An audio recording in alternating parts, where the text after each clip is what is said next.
بسم اللہ الرحمن الرحیم۔ ویسے تو نبی کریم حضرت محمد صلی اللہ علیہ وسلم کی ساری زندگی معجزات سے بھری پڑی ہے۔ ذیل میں نبی کریم حضرت محمد صلی اللہ علیہ وسلم کے حلیمہ سعدیہ کے ساتھ ہونے والے معجزات بیان کرتے ہیں۔ بے شک معجزہ کا ظہور آپ صلی اللہ علیہ وسلم کی پیدائش کے ساتھ ہی شروع ہو گیا تھا، لیکن آج کی ویڈیو میں ہم خاص ان معجزات اور واقعے کا ذکر کریں گے جو حضور پاک کے ساتھ 6 سال کی عمر تک پیش آئے۔ دوستوں، بات شروع کرتے ہیں کہ حضرت حلیمہ سعدیہ کی روایت سے بہت سے مفسرین اور محدثین نے روایت فرمایا ہے۔ وہ بیان فرماتی ہیں، میں بنی سعید کی عورتوں کے ساتھ مکہ پہنچی کہ دودھ پینے والے بچوں کی تلاش کر سکوں۔ ہمارے ساتھ بچہ بھی تھا اور میری صحت اس بات کی اجازت نہ دیتی تھی کہ میں اس کو شکم سیر کر سکوں۔ اور ہمارے پاس ایک اونٹنی بھی تھی جو اس قدر لاغر تھی کہ نہ تو صحیح چل سکتی تھی اور نہ ہی دودھ دیتی تھی، کیونکہ ہمارے علاقوں میں قحط کا سامان تھا۔ میری اونٹنی کے لاغر اور کمزور ہونے کی وجہ سے ہم دوسری عورتوں سے پیچھے رہ گئے۔ تمام عورتوں نے مکہ کے گھروں سے بچے لے لیے، سوائے ایک بچے کے۔ اس کو کسی نے نہ لیا کیونکہ وہ جو یتیم تھا، زیادہ مال اور انعام نہیں ملنا تھا اس گھر سے، اور دوسری وجہ یہ تھی کہ میری صحت کو دیکھ کر مجھے اپنا بچہ دینے پر کوئی رضامند نہ تھا۔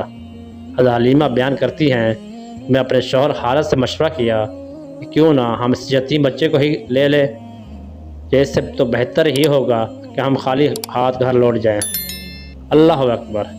میں یہ سوچنا تھا، حضرت حلیمہ کی صحیح قسمت بیدار ہو گئی اور سرور کائنات صلی اللہ علیہ وسلم کی گوش میں آ گئے۔ خیمہ میں لا کر جب دودھ پلانے بیٹھی تو برہان رحمت کی طرف سے برکات نبوت کا ظہور شروع ہو گیا۔ خدا کی شان دیکھیے، حضرت حلیمہ رضی اللہ تعالیٰ عنہا کو اس کا دودھ اترا۔ رحمت عالم صلی اللہ علیہ وسلم نے بھی، ان کے رضائی بھائی نے بھی خوب شکم سیر ہو کر دودھ پیا۔ دونوں آرام سے سو گئے تو اونٹنی کو دیکھا، اس کا تھن دودھ سے بھر گئے تھے۔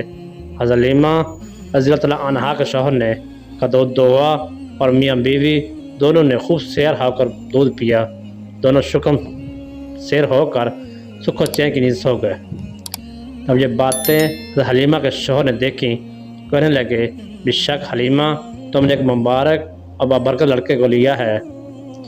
اس کے بعد حضرت حلیمہ فرماتی ہیں، وہ اپنے گاؤں کی طرف چل پڑے۔ ہماری وہی اونٹنی جو صحیح چل بھی نہ سکتی تھی، اب وہ تیز تیز دوڑنے لگی، جہاں تک کہ ہم لوگ بنی سعید کی عورتوں سے جا ملی جو مجھ سے ایک دن پہلے مکہ سے بچے لے کر گاؤں کی طرف جا رہی تھی۔ انہوں نے مجھے اور میری اونٹنی کو دیکھا تو بے حد حیران ہوئی، کچھ تو مجھ پر طنز کرنے لگی، دیکھ حلیمہ، یتیم بچے کو اپنے ساتھ لے آئی ہے۔ خیر ہم جب گھر پہنچے تو ہمارا علاقہ قحط زدہ تھا، نہ فصلیں پھل اگاتی نہ ہی جانور دودھ دیتے تھے، کیونکہ میرے گھر میں قدم رکھتے ہی میری بکریوں کے تھن دودھ سے بھر گئے۔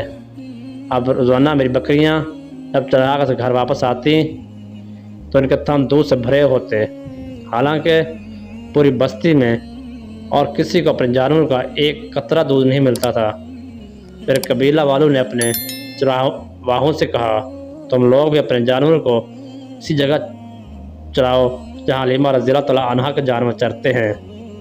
چنانچہ سب لوگ اس چراہ گاہ میں پر مویشی چرانے لگے جہاں میری بکریاں چرتی تھیں، مگر اندر چراہ گاہ اور جنگل کا کوئی عمل داخل ہی نہیں تھا۔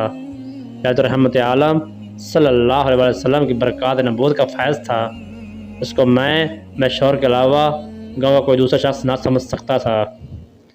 جب 2 سال مکمل ہوئے تو میں اور میرا شوہر پریشان ہو گئے کہ اب تو ہمیں اس بابرکت بچے کو ان کی والدہ کے پاس چھوڑنا ہوگا۔ خیر ہم نہ چاہتے ہوئے بھی بچے کو لے کر ان کی والدہ حضرت آمنہ کے پاس پہنچے۔ ہماری قسمت اچھی تھی کہ مکہ میں اس وقت ایک وبائی مرض پھیلا ہوا تھا۔ ہم نے اس مرض کا سہارا لیا، بچے کو دوبارہ اپنے گاؤں لے جانے کی درخواست کی، جس کو حضرت آمنہ نے قبول فرمایا۔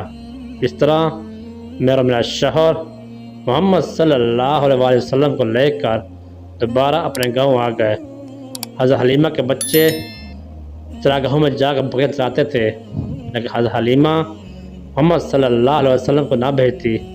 لیکن ایک دن حضور صلی اللہ علیہ وسلم کے اصرار پر حضرت حلیمہ نے ان کو بھی باقی رضائی بہن بھائیوں کے ساتھ مل کر بکریاں چرانے کی اجازت دے دی۔ اس طرح حضرت حلیمہ کے پاس ایک باجہودیوں کی جماعت گزری تو آپ صلی اللہ علیہ وسلم کے بارے میں تفصیلات معلوم کر کے انہوں نے آپ صلی اللہ علیہ وسلم نعوذ باللہ کو قتل کرنے کا مشورہ دیا۔ انہوں نے حضرت حلیمہ سے پوچھا کیا یہ بچہ یتیم ہے؟ حضرت حلیمہ کا قتل کا مشورہ سن چکی تھی، لہٰذا انہوں نے جلدی سے مشرق کی طرف اشارہ کیا، نہیں یہ ہے اس بچے کے باپ۔ تب انہوں نے کہا اگر بچہ یتیم ہوتا تو ہم ضرور سے قتل کر دیتے، اس لیے پرانی کتب میں آخری نبی کی نشانی میں یہ بھی ہے کہ یتیم ہوں گے۔ حضور صلی اللہ علیہ وسلم کی آمد سے حضرت حلیمہ سعدیہ کا مقدس چمک اٹھا تھا، غربت بیماری کی جگہ خوشحالی نے لے لی۔ آپ صلی اللہ علیہ وسلم کے آنے سے ہر طرف خوشیاں ہی خوشیاں نظر آتی تھیں۔ اہل خانہ اللہ کی اس خیر معمولی نعمت پر بہت شکر گزار تھے۔ حضور صلی اللہ علیہ وسلم اپنے رضائی بہن بھائیوں سے کھیلتے، زیادہ حضرت شیمہ کے ساتھ کھیلتے، حارث رضی اللہ تعالیٰ عنہ اب اپنے کندھوں پر اٹھاتے۔ حضرت حلیمہ سعدیہ فرماتی ہیں حضور صلی اللہ علیہ وسلم کی رشنما وہ تیزی سے ہوئی تھی، دوسرے لڑکے اتنی تیزی سے نہیں بڑھتے تھے۔ آپ فرماتی ہیں جب 9 ماہ کے ہوئے تو ٹھیک سے گفتگو فرماتے، جب 10 ماہ کے ہوئے تو بچوں کے ساتھ تیر اندازی بھی فرمائی۔ ایک دن 10 ماہ کے بچے کو ایک میلے میں کہان نے چلتے ہوئے اور گفتگو کرتے ہوئے دیکھا، لوگوں کو پکار کہنے لگا لوگوں اس بچے کو قتل کر دو، یہ تمہارے خداؤں کے خلاف ہے، تمہارے دین کو عرب سے ختم کر دے گا۔ حضرت حلیمہ نے جب یہ سنا تو حضور کو کس طرح چھپا کر بڑی مشکل سے واپس اپنے گاؤں پہنچی۔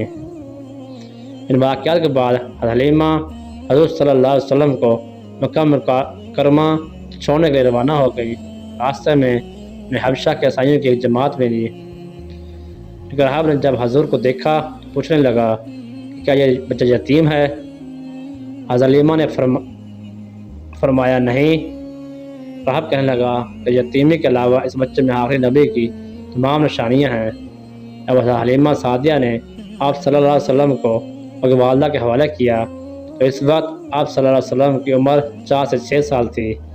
اس کے بعد آپ صلی اللہ علیہ وسلم کے والدہ آپ کو لے کر مدینہ منورہ گئیں۔ عمر بھی ساتھ تھیں۔ ایک دن مدینہ کے 2 یہودی عمر کے پاس آئے اور کہا ذرا محمد کو ہمارے سامنے لاؤ، ہم لوگ دیکھنا چاہتے ہیں۔ انہوں نے اچھی طرح دیکھا، پھر ایک ساتھی سے بولا کہ یہ امت کا نبی ہے، یہ شہر ان کی ہجرت گاہ ہے، یہاں زبردست جنگ ہو گئی۔ جب آپ کی والدہ کو معلوم ہوا تو ڈر گئی اور آپ صلی اللہ علیہ وسلم کو لے کر مکہ روانہ ہوئی، اور راستے میں آپ کے مقام پر وفات پا گئیں۔ آپ کو یہیں دفن کیا گیا۔ 5 دن بعد ایمن آپ صلی اللہ علیہ وسلم کو لے کر مکہ پہنچی اور آپ صلی اللہ علیہ وسلم کے دادا ابو مطلب کے پاس آئے۔ جو لوگ قیافہ شناس تھے آدمی کا چہرہ دیکھ کر اس کا مستقبل کا اندازہ لگاتے تھے، اور انہوں نے آپ صلی اللہ علیہ وسلم کے بارے میں فرمایا اس بچے کی حفاظت کرو، اس لیے کہ مقام ابراہیم پر جو ابراہیم علیہ السلام قدم کا نشان ہے، بچہ کے پاؤں کا نشان ان کو اس سے ملتا جلتا ہے۔ اس کا قدر مشابہت ہم نے اور کسی پاؤں میں نہیں دیکھی۔ ہمارا خیال ہے کہ بچہ نرالی شان کا مالک ہوگا، اس لیے اس کی حفاظت کریں۔ اور ایک روز حضرت ابو مطلب حضرت سعود کے پاس بیٹھے تھے، نجران کے عیسائی آ گئے۔ ان میں ایک بڑا پادری بھی تھا، اس نے کہا ہماری کتابوں میں ایسے نبی کی علامات ہیں جو اسماعیل کی اولاد میں ہونا باقی ہیں، یہ شہر اس کی جائے پیدائش ہوگا، اس کی یہ نشانیاں ہیں۔ ابھی یہ بات ہو ہی رہی تھی کہ ایک شخص نبی صلی اللہ علیہ وسلم کو لے کر وہاں آ پہنچا۔ پادری کی نظر جو ہی آپ صلی اللہ علیہ وسلم پر پڑی اور چونک اٹھا۔ آپ صلی اللہ علیہ وسلم کی آنکھوں، کمر اور پیر کو دیکھ کر چلا اٹھا، یہی وہ نبی ہے، تمہارے کیا لگتے ہیں؟ حضرت عبد المطلب نے کہا میرے بیٹے ہیں۔ تب پادری بولا تب وہ یہ نہیں ہیں، اور کتاب میں لکھا ہے اس کے والد کا انتقال پیدائش سے پہلے ہو جائے گا۔ اس پر عبدالمطلب نے کہا یہ دراصل میرا پوتا ہے، اس کے والد کا انتقال پیدائش سے پہلے ہی ہو گیا تھا۔ میری نے کہا ہاں یہ ہوئی نا بات، آپ اس کی پوری طرح حفاظت کریں۔ حضور پاک صلی اللہ علیہ وسلم کی عمر مبارک جب 8 سال کی ہوئی تو آپ کو دادا جان حضرت مطلب کی بھی وفات ہو گئی۔ آپ صلی اللہ علیہ وسلم اپنے چچا حضرت ابو طالب کے بہت میں آ گئے۔ حضور پاک صلی اللہ علیہ وسلم چند سال اپنے چچا کے زبیر کے ساتھ بھی رہے۔ ساتھ ہی ایک دفعہ آپ سفر پر تھے، راستے میں ایک سرکش اونٹ رہتا تھا۔ جب آپ صلی اللہ علیہ وسلم کا وہاں سے گزر ہوا تو وہ اونٹ آپ کے قدموں میں اپنی گردن رکھنے لگا۔ حضور پاک صلی اللہ علیہ وسلم نے سواری بھی کی۔